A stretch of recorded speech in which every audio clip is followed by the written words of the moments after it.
ನಮಸ್ತೆ, very good morning all of you. Welcome to GS competitive content. ಇವತ್ತಿನ ಒಂದು current ಅಫೇರ್ಸ್ಗೆ ಸಂಬಂಧಪಟ್ಟಂಗೆ ಚರ್ಚೆ ಮಾಡ್ತಾ ಹೋಗೋಣ. ನಾಲ್ಕು ನಾಲ್ಕು ಹಂತಗಳಲ್ಲಿ ನಾವು ಚರ್ಚೆ ಮಾಡ್ತೀವಿ ಟೋಟಲ್ ಆಗಿ. ಒಂದು ಟುಡೇ ಸ್ಪೆಷಲ್ ಅಂತೇಳಿ, ಮತ್ತೆ ರಾಜ್ಯ ಮಟ್ಟದ್ದು, ರಾಷ್ಟ್ರ ಮಟ್ಟದ್ದು, ಮತ್ತೆ ಅಂತಾರಾಷ್ಟ್ರ ಮಟ್ಟದ ಸುದ್ದಿಗಳನ್ನ ಚರ್ಚೆ ಮಾಡ್ತಾ ಹೋಗೋಣ, ಏನೆಲ್ಲ ಆಗಿದಾವೆ ಅಂತೇಳಿ. ಟುಡೇ ಸ್ಪೆಷಲ್ಗೆ ಸಂಬಂಧಪಟ್ಟಂಗೆ ನೋಡೋದಾದ್ರೆ, ಇಲ್ಲಿ ನೋಡಿ, ಜನವರಿ 21 ಮಣಿಪುರದಲ್ಲಿ ಅವರ ರಾಜ್ಯದ ಒಂದು ಸ್ಥಾಪನೆ ಆಗುತ್ತಾರೆ 1972ರಲ್ಲಿ. ನೆನಪಿರ್ಲಿ, ಮಣಿಪುರ ಆಗಿರ್ಬೋದು, ಮೇಘಾಲಯ ಆಗಿರ್ಬೋದು, ತ್ರಿಪುರ, ಈ ಮೂರು ರಾಜ್ಯದ ಸಂಸ್ಥಾಪನಾ ದಿನ ಇವತ್ತಿನ ದಿನವೇ ಆಗಿರುತ್ತೆ. ಇನ್ನು ಇಲ್ಲಿ ನೋಡಿ, 21 ಜನವರಿ 1972 ನೆನಪಿರ್ಲಿ. ಮತ್ತೆ ಇನ್ನೊಂದು ಮಹತ್ವದ ಬದಲಾವಣೆ ಇತಿಹಾಸದಲ್ಲಿ ಏನಾಗುತ್ತೆ ಅಂದರೆ, ಇನ್ನು 1908ರಲ್ಲಿ ಜನವರಿ 21 ನೋಂದಣಿ ಕಾಯ್ದೆಯನ್ನು ರದ್ದುಗೊಳಿಸಿದರೆ ಸ್ವಯಂ ಪ್ರೇರಿತ ನೋಂದಣಿ ಆಧಾರದ ಮೇಲೆ ಇತ್ಯರ್ಥಪಡಿಸಲು ಗಾಂಧೀಜಿ ಒಪ್ತಾರೆ. So this is about in history today special ಅಂತ ಹೇಳ್ಬೋದ್ರಿ. ರಾಜ್ಯ ಮಟ್ಟದ ಸುದ್ದಿಗೆ ನೋಡೋದಾದ್ರೆ, ರಾಜ್ಯ ಮಟ್ಟದಲ್ಲಿ ಪರಿಸರಕ್ಕೆ ಸಂಬಂಧಪಟ್ಟಂಗೆ ಮಹತ್ವದ ಬದಲಾವಣೆ ಏನಾಗಿದೆ, Karnataka state pollution control board ಒಂದು ನಿರ್ಧಾರವನ್ನ ಮಾಡಿದೆ. ಸೊ ಮಾಲಿನ್ಯ ನಿಯಂತ್ರಣವನ್ನ ಮುಖರಹಿತ ಸೇವೆ ಪ್ರಾರಂಭಿಸಿದೆ. ಅಲ್ಲಿ ಮಧ್ಯವರ್ತಿಗಳ ಅಗತ್ಯವಿಲ್ಲದೆ ಕೈಗಾರಿಕೆ ಮತ್ತು ಸ್ಥಾಪನೆಗಳು ಅಗತ್ಯ ಅನುಮತಿಗಳನ್ನು ಪಡೆಯುತ್ತವೆ. ಇಲ್ಲಿ ಕೈಗಾರಿಕೆಗಳಿಗೆ ಸಂಬಂಧಪಟ್ಟಂಗೆ ಒಂದು ರೀತಿಯ ಕೆಲವು ಮಾನದಂಡಗಳನ್ನು ತಂದಿದ್ದಾರೆ. ಕೆಲವು ಇನ್ನೊಂದೇನಂತಂದ್ರೆ, ಪರಿಸರ ಮಾಲಿನ್ಯವನ್ನು ತಡೆಗಟ್ಟುವ ನಿಟ್ಟಿನಲ್ಲಿ ತನ್ನದೇ ಆದಂತ ಒಂದು ಕಾನೂನಾತ್ಮಕ ಒಂದು ಚಟುವಟಿಕೆಯನ್ನ ನಮ್ಮ KSPCB ಬೋರ್ಡ್ ಮಾಡ್ತಾ ಇದೆ. ಏನಿಗೆ ಕರ್ನಾಟಕ ಸರ್ಕಾರ ಇವಾಗ ಇದು ಯಾವಾಗ ಸ್ಥಾಪನೆ ಆಯ್ತು ಅಂತ ಕೇಳ್ತಾರೆ ಎಕ್ಸಾಮ್ಸ್ ಅಲ್ಲಿ. ಬಹಳ ಇಂಪಾರ್ಟೆಂಟ್ ಅಂತಂದ್ರೆ ಏನ್ ಕೇಳ್ತಾರೆ ಕ್ವಶನ್ಸ್ ಕರೆಂಟ್ ಅಫೇರ್ಸ್ ಅಲ್ಲಿ. ಇದು ಬಂದಿದೆ ಅಂತಂದ್ರೆ ಯಾವ ರೀತಿ ಕ್ವಶನ್ ಕೇಳ್ಬೋದು, ಯಾವಾಗ ಸ್ಥಾಪನೆ ಆಯ್ತು, ಯಾವದರ ಒಂದು ಕಾಯ್ದೆ ಅಡಿಯಲ್ಲಿ ಸ್ಥಾಪನೆ ಆಯ್ತು. ಇಲ್ಲಿ ಕರ್ನಾಟಕ ಸರ್ಕಾರವು ಸೆಪ್ಟೆಂಬರ್ 21 ತಾರೀಕಿನಂದು 1974 ಅಂದ್ರೆ 21 ಸೆಪ್ಟೆಂಬರ್ 21 1974ರಂದು ಜಲ ಅಥವಾ ಮಾಲಿನ್ಯ ತಡೆಗಟ್ಟುವೆ ಮತ್ತು ನಿಯಂತ್ರಣ ಕಾಯ್ದೆ 1974 ಅನುಸಾರ ಕೇಂದ್ರ ಸರ್ಕಾರದ ಒಂದು ಕಾಯ್ದೆ ಅಂತಂದ್ರೆ ಆಲ್ಮೋಸ್ಟ್ ಸಂವಿಧಾನದಲ್ಲಿ ಇರುತ್ತೆ ಅಂತ ಅಲ್ವಾ. ನೋಡಿ, ಈ ಕಾಯ್ದೆ ಅಡಿಯಲ್ಲಿ 1974 ಕಾಯ್ದೆ ಅಡಿಯಲ್ಲಿ KSPCB ಏನ್ ಹೇಳ್ತಾರೆ, ಉದ್ಘಾಟನೆ ಮಾಡ್ತಾರೆ, ಮೀನ್ಸ್ ಸ್ಥಾಪನೆ ಮಾಡ್ತಾರೆ. ಈ ನಿಯಂತ್ರಣಕ್ಕಾಗಿ, ಮಾಲಿನ್ಯ ತಡೆಗಟ್ಟುವ ನಿಯಂತ್ರಣಕ್ಕಾಗಿ ರಾಜ್ಯ ಮಾಲಿನ್ಯ ನಿಯಂತ್ರಣ ಮಂಡಳಿ ರಚಿಸಲಾಗುತ್ತೆ. ಇನ್ನು CPCB KSPCB ಬೋರ್ಡು ಕರ್ನಾಟಕದಲ್ಲಿ 74ರಲ್ಲಿ ಅಂದ್ರೆ 74ರ ಒಂದು ಕಾಯ್ದೆ ಅಡಿಯಲ್ಲಿ ಸ್ಥಾಪನೆ ಆಗುತ್ತೆ. Even also central pollution control board ಕೂಡ ಅವತ್ತೇ ಸ್ಥಾಪನೆ ಆಗುತ್ತೆ. ನೆನಪಿರ್ಲಿ, ಸೇಮ್ ರೀ ನೋಡಿ, 74ರಂದು ಸೆಂಟ್ರಲ್ ಕೇಂದ್ರದ್ದು ಯಾವ್ದ್ರ ಅಡಿಯಲ್ಲಿ, ಇದು ಕೂಡ ಅಷ್ಟೇ there is a prevention and control of pollution act 1974 ಅಲ್ಲಿ ಅದರ ಒಂದು ಕಾಯ್ದೆ ಪ್ರಕಾರ ಆಗುತ್ತೆ. ರಾಷ್ಟ್ರ ಮಟ್ಟದ ಸುದ್ದಿಗೆ ಬರೋದಾದ್ರೆ, ಇಸ್ರೋ ಒಂದು ಮಹತ್ವದ ಬದಲಾವಣೆ ಆಗಿದೆ. ಮಹೇಂದ್ರಗಿರಿ ಪ್ರೊಪಲ್ಷನ್ ಕಾಂಪ್ಲೆಕ್ಸ್ ನಲ್ಲಿರುವ ಪರೀಕ್ಷಾ ಸೌಲಭ್ಯದ ಒಂದು ಲ್ಯಾಬೊರೇಟರಿಯನ್ನ ಇಸ್ರೋ ತನ್ನ ವಿಕಾಸ ಲಿಕ್ವಿಡ್ ಎಂಜಿನ್ ಅನ್ನು ಮರು ಪ್ರಾರಂಭಿಸಿದೆ. ಈ ಪ್ರದರ್ಶನವನ್ನು ಯಶಸ್ವಿಯಾಗಿ ನಡೆಸಲಾಯಿತು. ಇಲ್ಲಿ ವಿಕಾಸ್ ಅಂದ್ರೆ ಏನು ಅಂತ ಕೇಳ್ಬೋದ್ರಿ. ವಿಕಾಸ್ ಅಂದ್ರೆ ದಟ್ ಇಸ್ ವಿಕ್ರಮ್ ಅಂಬಲಾಲ್ ಸಾರಾಭಾಯಿ ಅಂತೇಳಿ ವಿಕ್ರಮ್ ಸಾರಾಭಾಯಿ ಹೆಸರು ಹೇಳಿದ್ದಾರೆ. ಇದು ಹಂತಗಳಲ್ಲಿ ಕ್ಷೇತ್ರಕ್ಕೆ ತಂತ್ರಜ್ಞಾನಗಳನ್ನು ಅಭಿವೃದ್ಧಿಪಡಿಸುವ ಒಂದು ಹೆಜ್ಜೆ ಆಗಿದೆ. ಭವಿಷ್ಯದ ಉಡಾವಣಾ ವಾಹನಗಳಲ್ಲಿ ಮರುಬಳಕೆಗೆ ಕಾರಣ ಆಗ್ತದೆ. ಮರುಬಳಕೆ ಮಾಡ್ಬೇಕಲ್ರಿ ಉಡಾವಣೆಗೆ ಒಂದು ಏನು ವೆಹಿಕಲ್ಗೆ ಸಂಬಂಧಪಟ್ಟಂಗೆ ಅಂತ ಒಂದು ವೆಹಿಕಲ್ಗಳನ್ನ ಇಲ್ಲಿ ಮಾಡುವಂತ ಒಂದು ದೃಷ್ಟಿಕೋನವನ್ನು ಇಟ್ಕೊಂಡಿದ್ದಾರೆ. ಇದು ಭವಿಷ್ಯದ ಬಾಹ್ಯಾಕಾಶ ಕಾರ್ಯಾಚರಣೆಗಳ ವೆಚ್ಚವನ್ನು ಗಣನೀಯವಾಗಿ ಕಡಿಮೆ ಮಾಡ್ತದೆ. ಡೆಫಿನೆಟ್ಲಿ ಈಗ ಒಂದು ವೆಹಿಕಲ್ ಇರುತ್ತೆ, ವೆಹಿಕಲ್ ನ ನಾವು ರಾಕೆಟ್ ಅನ್ನ ಉಡಾವಣೆ ಮಾಡುವಾಗ ಬಳಸ್ತೀವಿ. ಆ ವೆಹಿಕಲ್ಗಳು ಹೋದ ನಂತರ ಸ್ಪೇಸ್ಗೆ ಹೋದ ನಂತರ ಮತ್ತೆ ಹಾಳಾಗ್ಬಾರ್ದು, ಮತ್ತೆ ಇನ್ನೊಂದು ಸಲ ರಾಕೆಟ್ ಉಡಾವಣೆ ಮಾಡ್ಲಿಕ್ಕೆ ಬಂದಿರಬೇಕು, ರೀಯೂಸ್ ಆಗಬೇಕು ಅನ್ನೋ ಒಂದು ಕಾರಣಕ್ಕೆ ಇಂಥ ಒಂದು ನಿರ್ಧಾರವನ್ನು ತೆಗೆದುಕೊಂಡಿದೆ ಇಸ್ರೋ. ಇದನ್ನು ಇಸ್ರೋದ ಲಿಕ್ವಿಡ್ ಪ್ರೊಪಲ್ಷನ್ ಸಿಸ್ಟಮ್ ಸೆಂಟರ್ ಸಂಸ್ಥೆ ಈ ಪರಿಕಲ್ಪನೆ ಮತ್ತು ವಿನ್ಯಾಸಗೊಳಿಸಿದೆ. ಇದರ ಒಂದು ಪರಿಕಲ್ಪನೆ ಮತ್ತು ವಿನ್ಯಾಸಗೊಳಿಸಿದ ಯಾವ್ದ್ರಿ, LPSC ಅನ್ನೋ ಒಂದು ಸಂಸ್ಥೆ, ದಟ್ ಇಸ್ ಸೆಂಟರ್ ನೋಡಿ. Yes, okay.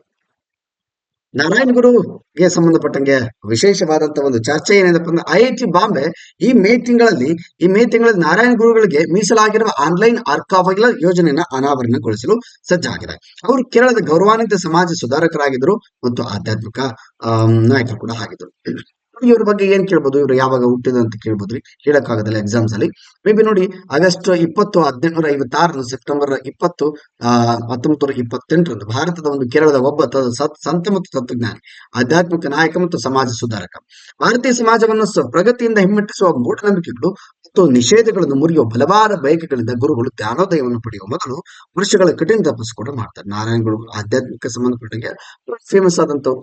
ಅಂತವ್ರ ಒಂದು ಗುರುಗಳಿಗೆ ಯೋಜನೆ ಅಥವಾ ಒಂದು ಒಂದು ರೀತಿ ಗೌರವವನ್ನು ಸೂಚಿಸಲು ಐಐಟಿ ಬಾಂಬೆ ಈ ಒಂದು ತಿಂಗಳಲ್ಲಿ ನಾರಾಯಣ ಗುರುಗಳಿಗೆ ಮೀಸಲಾಗಿರುವ ಆನ್ಲೈನ್ ಅರ್ಕವೆಲ್ ಯೋಜನೆಯನ್ನ ಅವರಿಗೆ ಸಂಬಂಧಪಟ್ಟದ್ದು. ಇವರಿಗೆ ಸಂಬಂಧಪಟ್ಟ ಯೋಜನೆ ಯಾವುದು ಅಂತ ಕೇಳ್ಬೋದು, ಅಥವಾ ಆನ್ಲೈನ್ ಅರ್ಕವೆಲ್ ಯೋಜನೆ ಯಾರಿಗೆ ಸಂಬಂಧಪಟ್ಟಿದೆ ಅಂತ ಕೂಡ ಕೇಳ್ಬೋದು. ಐಐಟಿ ಬಾಂಬೆ ಇದನ್ನು ಸೆಟ್ ಮಾಡದ ನೆನಪಿದೆ, ನಾರಾಯಣ ಗುರುಗೆ ಸಂಬಂಧಪಟ್ಟದ್ದು. ಸ್ವಾಮಿತ್ವ ಯೋಜನೆ ಬಹಳ ಇಂಪಾರ್ಟೆಂಟ್ ರೀ. ಸ್ವಾಮಿತ್ವ ಯೋಜನೆಗೆ ಸಂಬಂಧಪಟ್ಟಂಗೆ ಡಿಸ್ಕಸ್ ಮಾಡಿದ್ರೆ ಭಾರತದ ಪ್ರಧಾನಮಂತ್ರಿ ಸ್ವಾಮಿತ್ವ ಯೋಜನೆಗೆ 65 ಲಕ್ಷ ಪ್ರಾಪರ್ಟಿ ಕಾರ್ಡ್ಗಳನ್ನ ಆಸ್ತಿ ಮಾಲೀಕರಿಗೆ ವಿತರಿಸಿದ್ದಾರೆ. 65 ಪ್ರಾಪರ್ಟಿ ಕಾರ್ಡ್ಗಳನ್ನ ಆಸ್ತಿ ಮಾಲೀಕರಿಗೆ. ಓಕೆನಾ, ರೈಟ್, ನೆನಪಿರ್ಲಿ.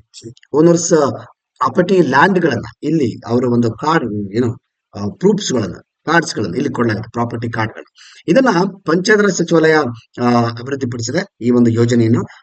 ಉದ್ದೇಶ ಏನಪ್ಪಾ ಅಂತಂದ್ರೆ ಹಳ್ಳಿಗಳಲ್ಲಿ ಜನವಸತಿ ಪ್ರದೇಶಗಳಲ್ಲಿ ಮನೆಗಳನ್ನು ಹೊಂದಿರುವ ಒಂದು ರೀತಿಯ ಹಕ್ಕುಪತ್ರ ಅಂತ ಹೇಳ್ಬೋದು. ಹಕ್ಕುಪತ್ರ ನೀಡಿದ್ದಾರೆ. ಹಕ್ಕುಗಳ ದಾಖಲೆ ಒದಗಿಸುವ ಮೂಲಕ ಗ್ರಾಮೀಣ ಭಾರತದ ಆರ್ಥಿಕ ಪ್ರಗತಿಯನ್ನು ಸಾಧಿಸಲು ಈ ಸ್ವಾಮಿತ್ವ ಯೋಜನೆ ಯಾವುದಕ್ಕೆ ಸಂಬಂಧಪಟ್ಟಿದೆ ಅಂತ ಕೇಳ್ಬೋದು. ಹಕ್ಕುಗಳ ದಾಖಲೆ ಅಥವಾ ಹಕ್ಕುಪತ್ರ ಅಂತ ಕೇಳ್ಬೋದು, ಡಾಕ್ಯುಮೆಂಟ್ಸ್ ಆಫ್ ರೈಟ್ಸ್. ಪತ್ರ ಕೊಟ್ಟಿದ್ದಾರೆ. ಎಷ್ಟು? 65 ಲಕ್ಷ ಪ್ರಾಪರ್ಟಿ ಕಾರ್ಡ್. ಮತ್ತೆ ಸನ್ ಟೆಂಪಲ್ ಕೋನಾರ್ಕ್ ಅಲ್ಲಿ ಒಂದು ಎಕ್ಸಿಬಿಷನ್ ಆಗಿದೆ. ಈ ಗಣಿ ಸಚಿವಾಲಯ ಈ ಎಕ್ಸಿಬಿಷನ್ ಅನ್ನು ಹಮ್ಮಿಕೊಂಡಿದೆ ಒಡಿಶಾ ಸರ್ಕಾರದ ಸಹಾಯದೊಂದಿಗೆ. ಕೋನಾರ್ಕ್, ಒಡಿಶಾದಲ್ಲಿರೋದಲ್ವಾ ಕೋನಾರ್ಕ್ ಸೂರ್ಯದೇವ ಟೆಂಪಲ್, ಬಹಳ ಫೇಮಸ್ ರೀ. 10 ರೂಪಾಯಿ ನೋಟಲ್ಲಿ ಕೂಡ ಇರೋದು ಇದಲ್ರಿ, 10 ರೂಪಾಯಿ ನೋಟಿನ ಒಂದು ಚಕ್ರ ಇರೋದು ಇದೇ ಒಂದು ಕೋನಾರ್ಕ್ ಸನ್ ಟೆಂಪಲ್ ನ ಒಂದು ಚಿತ್ರಣ. ಯಾವ್ದಂತಂದ್ರೆ ಈ ದೇವಾಲಯದಲ್ಲಿ ಜಿಲ್ಲಾ ಮಿನರಲ್ ಫೌಂಡೇಶನ್ ಅಂತ ಇದೆ, ಮಿನರಲ್ ಫೌಂಡೇಶನ್. ಆ ಮಿನರಲ್ ಫೌಂಡೇಶನ್ ಒಂದು ಎಕ್ಸಿಬಿಷನ್ ಅನ್ನು ಕೂಡ ಹಮ್ಮಿಕೊಂಡಿದೆ. ಈ ಒಂದು ನಿಟ್ಟಿನಲ್ಲಿ ನೆನಪಿರಲಿ, ಎಕ್ಸಾಮ್ ಅಲ್ಲಿ ಕೇಳುವ ಸಾಧ್ಯತೆ ಇರುತ್ತೆ ಯಾವ ಒಂದು ಮಿನರಲ್ಸ್. ಇದನ್ನು ಯಾರು ಸ್ಥಾಪನೆ ಮಾಡಿದ್ರು? ಗಂಗ ರಾಜವಂಶದ ನರಸಿಂಹದೇವ ಸ್ಥಾಪನೆ ಮಾಡ್ತಾರೆ. ನರಸಿಂಹದೇವ 1238 1264 ನಡುವೆ ಇವರು ಅಧಿಕಾರದಲ್ಲಿ ಇರ್ತಾರೆ. ಕಳಿಂಗನ ದೇವಾಲಯದ ಒಂದು ವಾಸ್ತುಶಿಲ್ಪದ ಪ್ರದರ್ಶನಗಳು ಇವಾಗಿವೆ. ಅಲ್ಲಿ ಮಾಡಿದ್ರು, ಅಲ್ಲಿ ಎಕ್ಸಿಬಿಷನ್ ಅಲ್ಲಿ ಕಳಿಂಗ ದೇವಾಲಯದ ಒಂದು ವಾಸ್ತುಶಿಲ್ಪದ ಪ್ರದರ್ಶನಗಳು ಹಾಕ್ತವೆ. ಕಳಿಂಗ ಟೆಂಪಲ್. ವಿಮಾನ ವಿಮಾನ ವಿಮಾನ ಒಮ್ಮೆ ಭವ್ಯವಾದ ವಿಮಾನ ಅಂತಂದ್ರೆ ಗೋಪುರ ತರ, ಗೋಪುರ ತರ ಒಂದು ಟೆಂಪಲ್ ಶೈಲಿ ವಿಮಾನ. ಭವ್ಯವಾದ ಶಿಖರದಿಂದ ಅಗ್ರಸ್ಥಾನದಲ್ಲಿ 19ನೇ ಶತಮಾನದಲ್ಲಿ ಇದರ ಒಂದು ಶೈಲಿ ಖುಷಿ ಇತ್ತು ಅಂತ ಹೇಳ್ಬೋದ್ರಿ.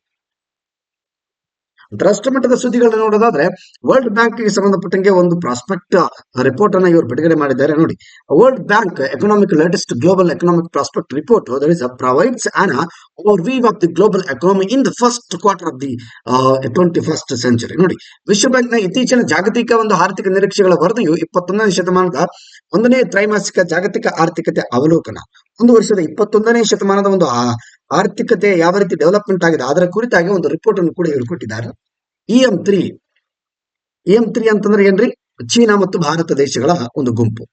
ಈ ಒಂದು ನೇತೃತ್ವದ ಉದಯೋನ್ಮುಖ ಮಾರುಕಟ್ಟೆ ಮತ್ತು ಅಭಿವೃದ್ಧಿಶೀಲ ರಾಷ್ಟ್ರಗಳು, ಅಭಿವೃದ್ಧಿಶೀಲ ಆರ್ಥಿಕತೆಗಳು 2000ರಿಂದ 2025ರವರೆಗೆ ಜಾಗತಿಕ ಆರ್ಥಿಕತೆಯಲ್ಲಿ ತಮ್ಮ ಪಾಲನ್ನು ಗಮನಾರ್ಹವಾಗಿ ಹೆಚ್ಚಿಸಿದೆ. ಈ ಒಂದು ಹಂತದಲ್ಲಿ ಏನೆಲ್ಲ ಸಾಧನೆ ಮಾಡಿದೆ 21ನೇ ಶತಮಾನದಲ್ಲಿ ಅನ್ನೋ ಒಂದು ದಾಖಲೆಗಳನ್ನ ಇವತ್ತು ನಮಗೆ ವರ್ಲ್ಡ್ ಬ್ಯಾಂಕ್ ಕೊಟ್ಟಿದೆ.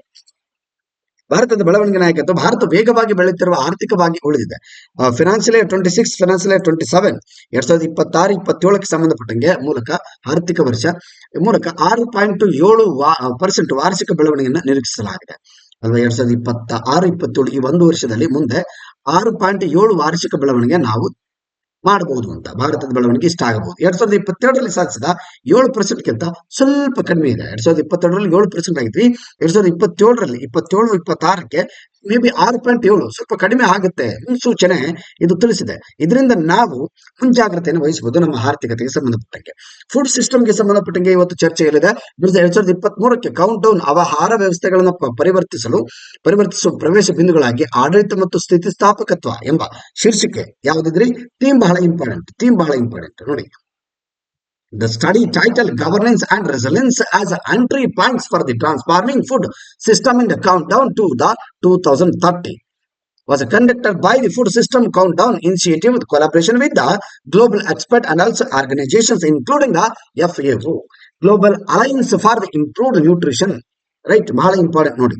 ಆಹಾರ ಒಂದು ಪದ್ಧತಿಗೆ ಸಂಬಂಧಪಟ್ಟಂಗೆ ಬಹಳ ಜಾಗರೂಕತೆಯಿಂದ food and organisation right, food alliance ಇದು ಹಮ್ಮಿಕೊಂಡಿದೆ. ನೋಡಿ, ಇದರಲ್ಲಿರ್ತಕ್ಕಂಥ 5 ವಿಷಯಗಳಾದ್ಯಂತ 42 ಜಾಗತಿಕ ಆಹಾರ ವ್ಯವಸ್ಥೆಗಳ ಸೂಚಕವನ್ನ ಟ್ರ್ಯಾಕ್ ಮಾಡುತ್ತೆ. 42 ಒಂದು ಫುಡ್ಗೆ ಸಂಬಂಧಪಟ್ಟಂತ ಇಂಡೆಕ್ಸ್ ಒಂದು ಕೌಂಟ್ ಡೌನ್ ಮಾಡಿ 5 ವಿಷಯಗಳನ್ನ ಇಲ್ಲಿ ಹಮ್ಮಿಕೊಳ್ಳುತ್ತೆ.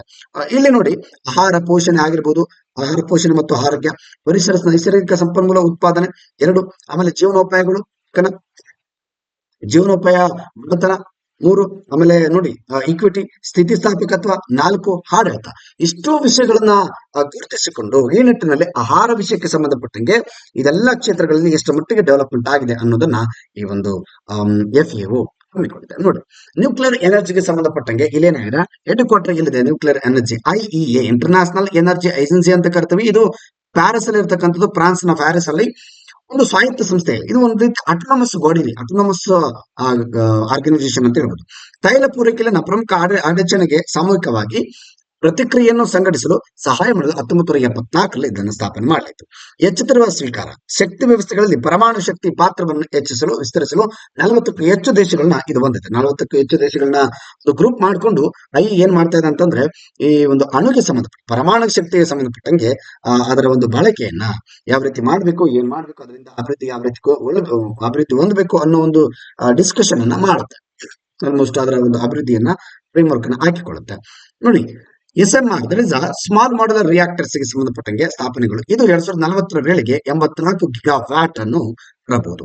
ಗಿಗಾವ್ಯಾಟ್ ಒಂದು ಎಲೆಕ್ಟ್ರಿಸಿಟಿ ಅಂತ ಹೇಳ್ಬೋದು. ಎಷ್ಟು 2040ರೊಳಗೆ 80 ಗಿಗಾವ್ಯಾಟ್ ಅನ್ನ ಯಾವ್ದ್ರಿಂದ, ಈ ಸ್ಮಾಲ್ ಮಾಡ್ಯುಲರ್ ರಿಯಾಕ್ಟರ್ ಗಳಿಂದ, ಈ ನ್ಯೂಕ್ಲಿಯರ್ ಇಂದಾಗಿ ಅದರ ಕೆಪಾಸಿಟಿ. ಇದು ಜಾಗತಿಕ ಒಟ್ಟಾರೆ ಪ್ರಮಾಣದ ಸಾಮರ್ಥ್ಯದ 10% ಇದೆ. ಒಟ್ಟಾರೆ ಪರಮಾಣು ಸಾಮರ್ಥ್ಯಶ್ರೀ 10% ಅನ್ನು ಯೂಸ್ ಮಾಡ್ತಾರೆ ಇಲ್ಲಿ.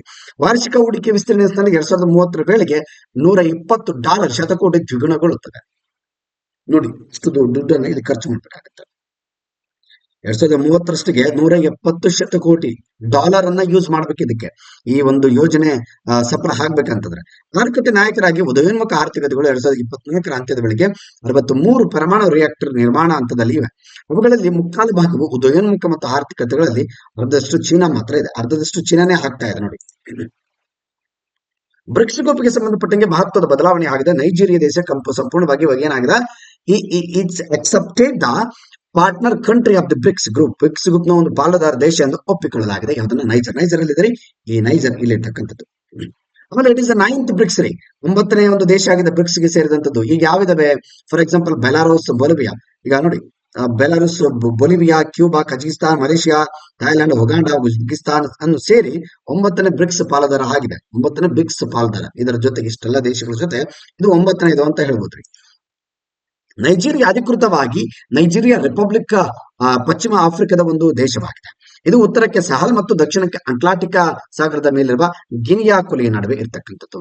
ಮತ್ತೆ ಲಾ ಪೆರೌಸ್ ಅಂತೇಳಿ ಒಂದು ಇಲ್ಲಿ ಏನು ನೌಕಾಪಡೆಗಳ ವ್ಯಾಯಾಮ ಆಗ್ತಾ ಇದ್ದಾರೆ. ಎಲ್ಲಿ ಆಲ್ಮೋಸ್ಟ್ ಇದು ಆಸ್ಟ್ರೇಲಿಯಾದ ಒಂದು ಕೆಳಭಾಗದಲ್ಲಿ ಇರತಕ್ಕಂಥ ಒಂದು ಬೀಚ್ ರೀ. ಲಾ ಪೆರೌಸ್ ಅಂದ್ರೆ ಅದೊಂದು ಬೀಚ್, ಆಸ್ಟ್ರೇಲಿಯಾದ ಇರತಕ್ಕಂಥ ಒಂದು ಬೀಚ್. ಅದನ್ನು ತೋರಿಸ್ತೀನಿ ನಿಮ್ಗೆ. ನೋಡಿ, this is the Australian beach. ಇಷ್ಟು ದೇಶಗಳು ಈ ಒಂದು ಲಾ ಪೆರೌಸಿ ವ್ಯಾಯಾಮದಲ್ಲಿ ಭಾಗ ಆಗಲಿವೆ. 9 ದೇಶಗಳು ಒಟ್ಟಾರೆಯಾಗಿ ಇಂಡೋ ಪೆಸಿಫಿಕ್ ರಾಷ್ಟ್ರಗಳ ನೌಕಾಪಡೆಗಳನ್ನ ಬಲಪಡಿಸಲು, ಅವುಗಳ ಶಕ್ತಿಯನ್ನ ಬಹುಪಕ್ಷೀಯವನ್ನಾಗಿ ಮಾಡಲು ಈ ವ್ಯಾಯಾಮವನ್ನು ಹಮ್ಮಿಕೊಂಡಿದೆ. ಹಿಂದೂ ಮಹಾಸಾಗರ ಮತ್ತು ಪೆಸಿಫಿಕ್ ಮಹಾಸಾಗರದ ನಡುವಿನ ಮಲಕ್ಕಾ, ಸುಂದಾ, ಲೊಂಬಾಕ ಆಯಾಕಟ್ಟಿನ ಜಲಸಂಧಿಗಳಲ್ಲಿ ಇದನ್ನು ಫ್ರಾನ್ಸ್ ಆಯೋಜಿಸುತ್ತದೆ. ನೋಡಿ, ದಿಸ್ ಇಸ್ ಇಯರ್. ನೋಡಿ, ಎಕ್ಸಾಕ್ಟ್ ಆಗಿ ಇಲ್ಲಿರ್ತಕ್ಕಂಥದ್ದು ಯು ಕ್ಯಾನ್ ಸಿ ಇಲ್ಲಿದೆ, La Perouse. This is a beach, one of the beach, Australia. Indo Pacific ನ ಒಂದು ಶಕ್ತಿಯನ್ನು ದ್ವಿಗುಣಗೊಳಿಸಲು ಈ ಕಾರ್ಯಕ್ರಮಗಳನ್ನು ಹಮ್ಮಿಕೊಳ್ಳಲಾಗಿದೆ. ಆಸ್ಟ್ರೇಲಿಯಾ ಇಲ್ಲಿ ಭಾಗವಹಿಸುವ ದೇಶಗಳು ಯಾವಂದ್ರೆ ಆಸ್ಟ್ರೇಲಿಯಾ, ಕೆನಡಾ, US ಆಗಿರ್ಬೋದು, France, Bharat, Indonesia, Malaysia, United Kingdom, Singapore. ಇಲ್ಲಿ ಎಷ್ಟು ದೇಶಗಳು ಭಾಗವಹಿಸ್ತವೆ ಅನ್ನೋದು ಬಹಳ ಇಂಪಾರ್ಟೆಂಟ್ ಆಗುತ್ತೆ. ಎಕ್ಸಾಮ್ ಅಲ್ಲಿ ಕೇಳಬಹುದು. ಈ ರೀತಿ ಲಾ ಪೆರೌಸಿ ಅನ್ನೋ ಒಂದು ಒಪ್ಪಂದದ ವ್ಯಾಯಾಮದ ಅಡಿಯಲ್ಲಿ ಎಷ್ಟು ದೇಶಗಳು ಭಾಗವಹಿಸಿದ್ವು ಬಹಳ ಇಂಪಾರ್ಟೆಂಟ್ ಆಗುತ್ತೆ, ನೆನಪಿಲ್ಲಿ. ಎಕ್ಸಾಮ್ಸ್ ಅಲ್ಲಿ ಕೆಲವನ್ನ ಕೊಟ್ಟು ಒಂದನ್ನ ಯಾವ್ದು ಬೇರೆ ದೇಶಕ್ಕೆ ಕೊಟ್ಬಿಡ್ತಾರೆ, 3 ಕೊಟ್ಟು ಇನ್ನು ಒಂದು ದೇಶವನ್ನ ಬೇರೆ ಕೊಟ್ಬಿಡ್ತಾನೆ, ಇದರಲ್ಲಿ ಇಲ್ಲದೆ ಇರೋದು. ಅವಾಗ ಆನ್ಸರ್ ಮಾಡಕ್ಕೆ ಕಷ್ಟ ಆಗುತ್ತೆ, ನೆನಪಿಲ್ಲಿ.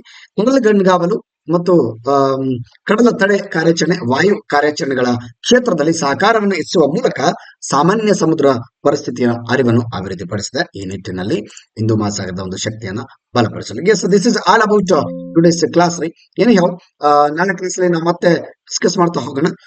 ನಿಮ್ಮ ಒಂದು ಸಬ್ಸ್ಕ್ರಿಪ್ಷನ್ ಮಾಡ್ತಾ ಇರಿ, ಜೊತೆಗೆ ಸಪೋರ್ಟ್ ಹೀಗೆ ಇರಲಿ. ನಿಮ್ಮ ಫ್ರೆಂಡ್ಸ್ ಕೂಡ ತಿಳಿಸಿ. ನಿಮ್ಮ ಒಂದು ಸಪೋರ್ಟ್ ಆಧಾರದ ಮೇಲೆ ನನ್ನ ಶಕ್ತಿ ಸಾಮರ್ಥ್ಯ ನಿಂತಿರುತ್ತೆ. ಡೆಫಿನೆಟ್ಲಿ ನೀವು ಸಪೋರ್ಟ್ ಮಾಡ್ತಾ ಇರಿ. ಹೀಗೆ ನಾನು ಇನ್ನು ಹೆಚ್ಚಿನ ಒಂದು ಗುಣಮಟ್ಟದ ಕ್ಲಾಸ್ಗಳನ್ನ, ತರಗತಿಗಳನ್ನ ಮಾಡ್ತೀನಿ. ಶೋರ್ಲಿ. ಥ್ಯಾಂಕ್ ಯು ರೀ.